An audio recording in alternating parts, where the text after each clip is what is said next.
Hola, hola, ¿qué tal? ¿Cómo le va? Buenas tardes. Voy a estar en un minuto nada más con el doctor Marcos Spinazzi. La pregunta es, ¿por qué tanta violencia? En este sentido, digamos, la cuestión de la violencia de género, los femicidios, el rol de la justicia, es todo un tema en medio de una pandemia que pareciera ser que no tiene fin. Lo vamos a conversar con él en un minuto nada más.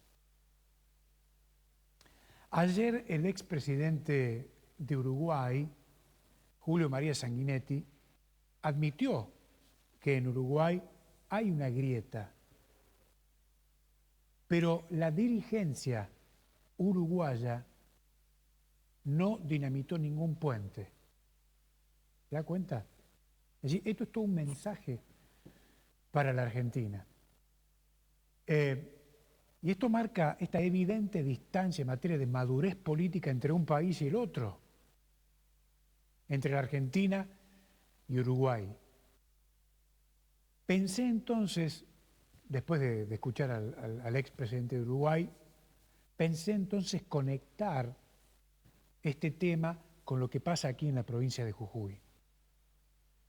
Frente a fenomenal crisis que estamos atravesando, Morales cree que puede solo, pero en realidad ha sido superado dramáticamente por el impacto de la crisis. Y en este sentido, la realidad, me parece a mí, exige construir puentes, pero en el caso de Morales se empeña todos los días en hacer lo contrario, es decir, dinamitar los puentes. Se pelea con los médicos, se pelea con los enfermeros, se pelea con los policías, se pelea con los docentes, se pelea con los padres y con los alumnos que están estudiando fuera de la provincia de Jujuy, se pelea con las organizaciones sociales, con la oposición. De manera que ni hablemos de la dramática caída de su imagen de cara a la opinión pública, que es usted. De manera que la grieta en Jujuy es muy profunda. Y creo que el único responsable precisamente es el propio señor Morales. Ahora, fíjese que lo que viene no es nada bueno. Tarde o temprano va a tener que buscar acuerdos, dejar las diferencias atrás. Pero además, hay un tema que va más allá de las diferencias. Morales no tiene envergadura, me parece a mí, para avanzar solo frente a este fenomenal cuadro de situación. Y tampoco tiene la gente que pueda acompañarlo para enfrentar semejante desafío o para resolver el tamaño de la crisis. Fíjese que Morales para Buenos Aires tiene un discurso. Hay que superar la grieta, dice. Pero en Jujuy viva la grieta. La lógica de Morales, creo yo, es la siguiente. Si las cosas salen bien, es la responsabilidad de quien lo ha hecho. Pero si las cosas salen mal, la responsabilidad es del otro. Además, creo, por otra parte, la grieta no podrá superarse en Jujuy mientras el sistema de toma de decisiones se concentre en dos tipos, el Morales y el señor Rivarola. Cuando la hora, cuando el momento está exigiendo otra cosa que es la coordinación y la cooperación de distintos sectores, excediendo a la dirigencia política en sí. Fíjese que aquí en Jujuy pasa algo muy impresionante, muy impresionante. Ni la propia pandemia ha podido actuar como sustancia para unir partes imposibles de conciliar en Jujuy. Morales, creo, está impidiendo la reconciliación de los jujeños, definitivamente. Y su lógica impide que los jujeños se comprendan.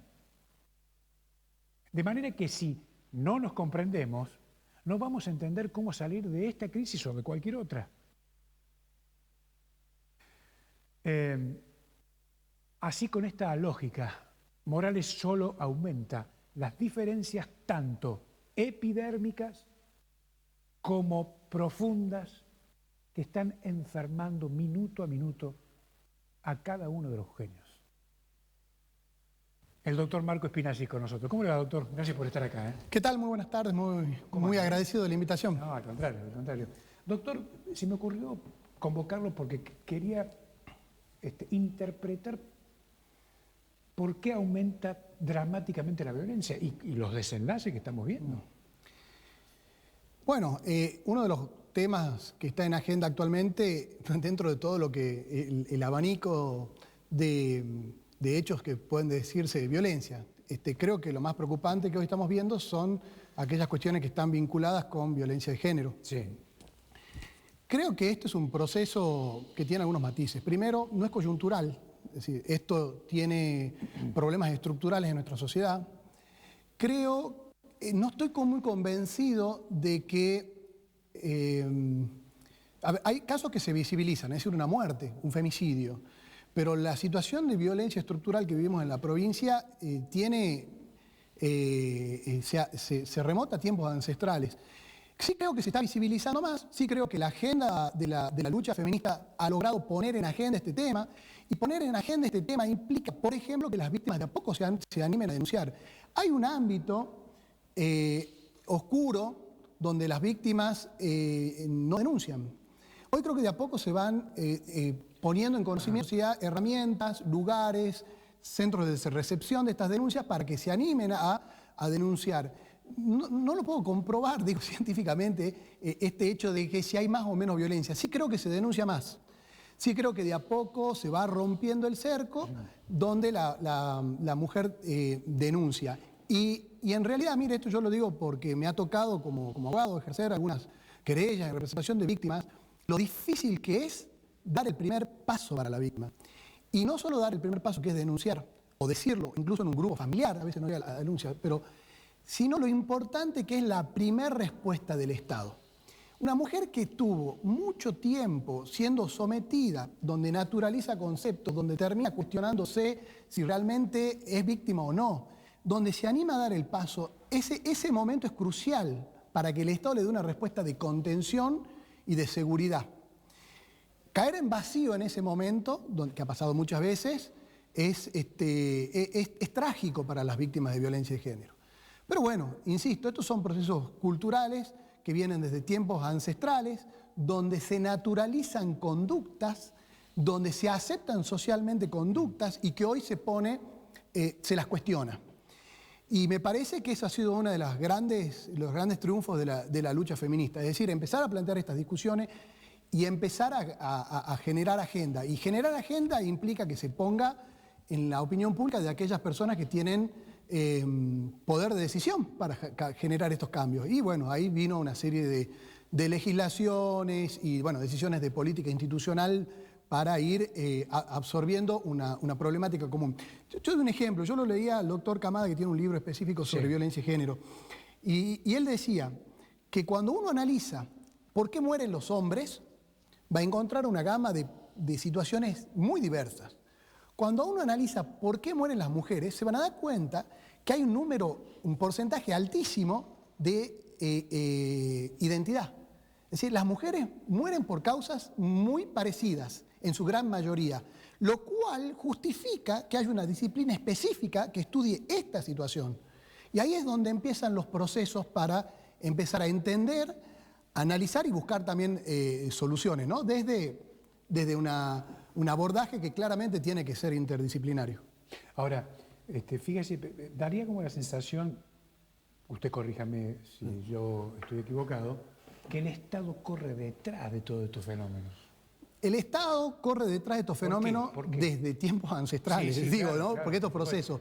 Pero sí, uno cuando cuesta no salir de los casos concretos que se me pueden venir a la cabeza, pero sí, a ver, en la medida que hay una situación que si hay una decisión política de cambiar hay que implementarla ya. Esta es una visión muy particular.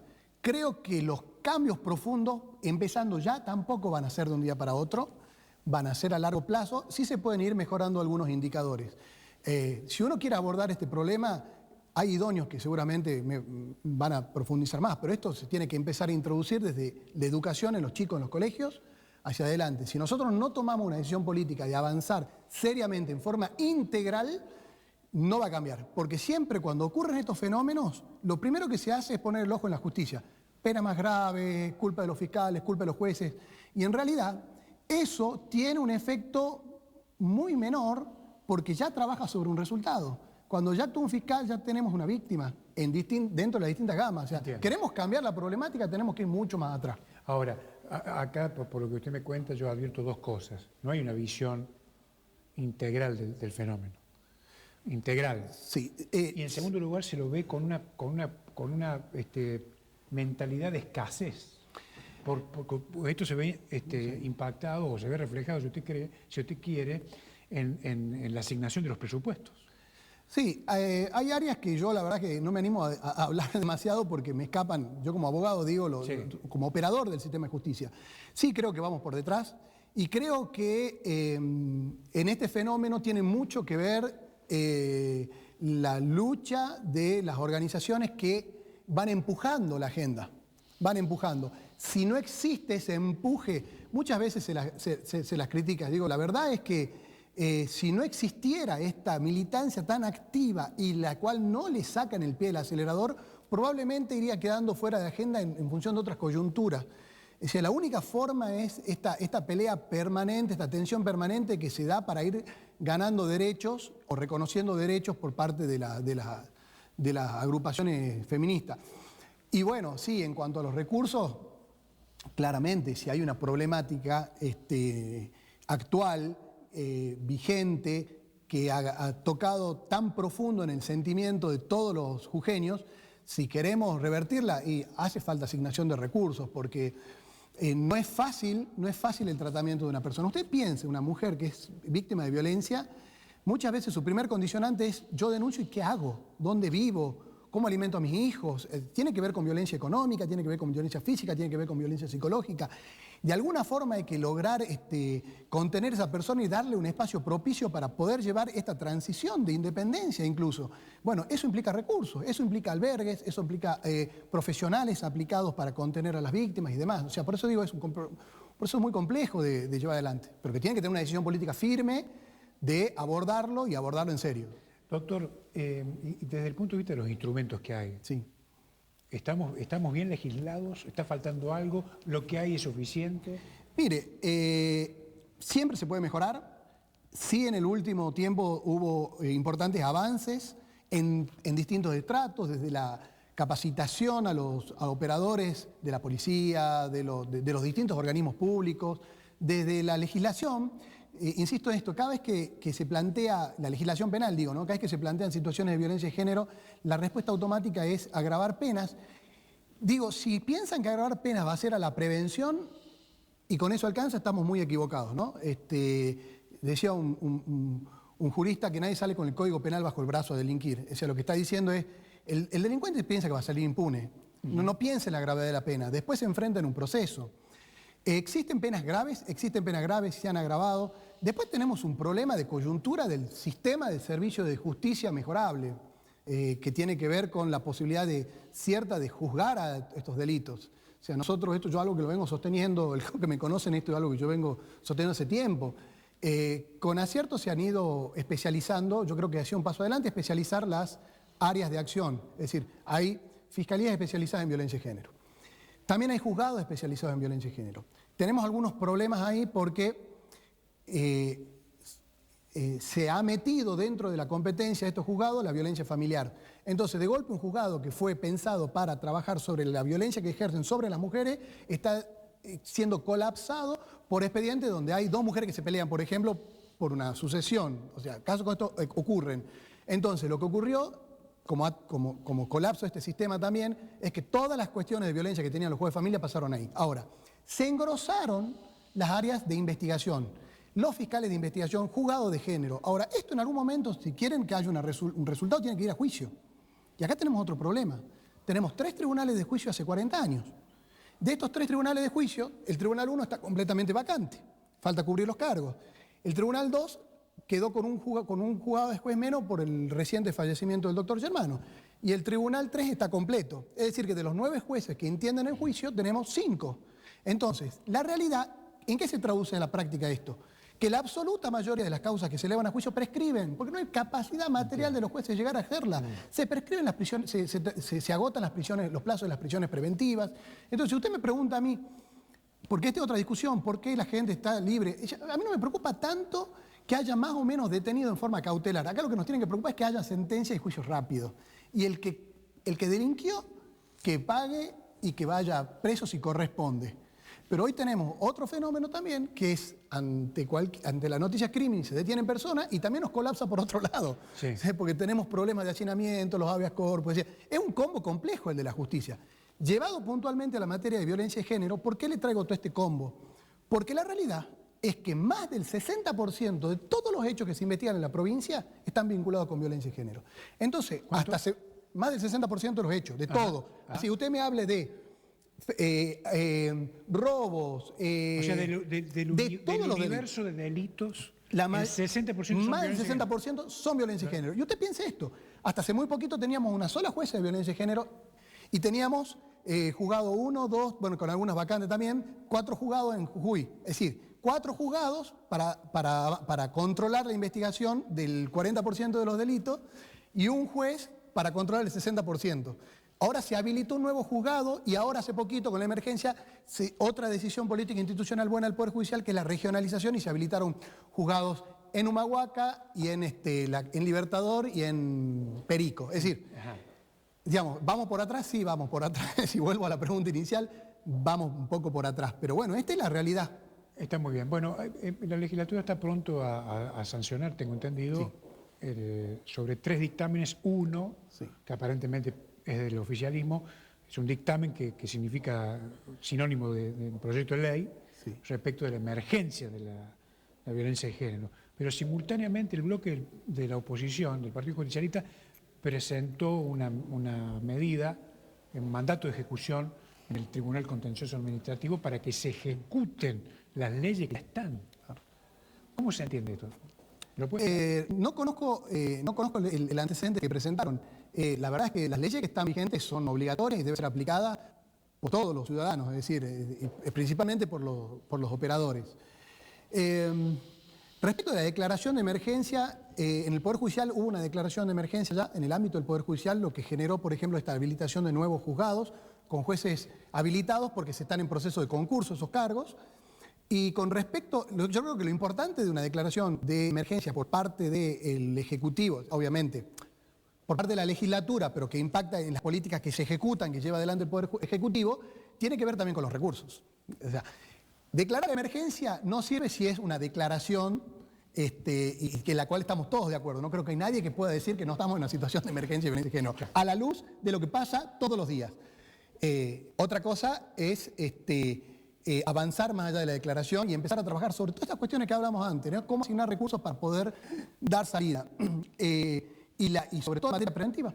Que le puedo decir que hay muchos casos donde cuando uno le llega el caso y es con relativa gravedad o gran gravedad, y uno pide los antecedentes, y a veces me llegan familias con una gran cantidad de papelitos, de constancias, de denuncias, de exposiciones, que ya fueron presentadas. Es decir, ya hubo una alerta, digamos a esto. Sí, cuando yo le digo que el gobierno cobre detrás de los hechos es porque está plantado en el campo reactivo, no en el campo de la prevención, ¿no? Claro, ¿Usted cree que hay que trabajar más? Pero obviamente, porque aparte de lo que digo es esto, mire, yo insisto, yo no manejo estadísticas, lo que quiero decir es, yo veo en el ejercicio de mi profesión, hablo con colegas, yo soy un operador del sistema de justicia y estoy muy permanentemente en los tribunales.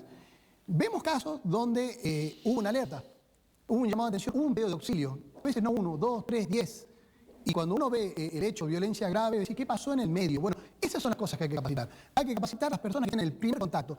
Llámese policía, centros de asistencia a la víctima, centros que algunos trabajan más o menos formados, ¿no? Todos los centros que está trabajando ahora, por ejemplo, el Consejo de la Mujer, de recepción del primer contacto de la víctima, no sé si hay 2 oportunidades, porque no muchas veces la víctima, si no encuentra la respuesta, se va. Entiendo. Se va. Doctor, gracias por venir. Gracias a usted por la invitación. Ha sido muy amable. El doctor Marcos Espinazi, aquí con nosotros en nuestros estudios. Que tenga una gran tarde. Chao.